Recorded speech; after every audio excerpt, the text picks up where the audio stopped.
An Army officer who died in a tragic accident in the D.C. area is now home in West Jefferson. And tonight, his West Jefferson community honored his life and legacy. Stephanie Dupre takes us through those emotional moments.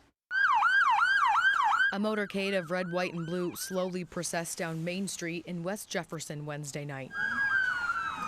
People lined the street to honor the life and service of local hero, 2nd Lieutenant Dominic Karl Von Frybarger.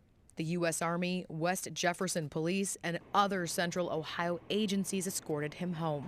Dominic was a dedicated registered nurse and proud officer in the United States Army. He served at Walter Reed Army Hospital in Washington, D.C., where he provided compassionate care to those in need. His family says Dominic was involved in an accident. He was hit by a metro train while walking outside. Heartbreaking news that many are still trying to process.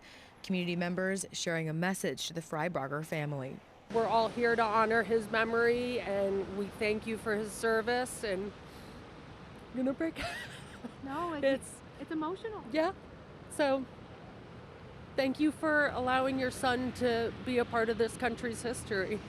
West Jefferson Mayor Ray Martin telling us more about Dominic and his accomplishments on the home front. He was valedictorian of West Jefferson High School.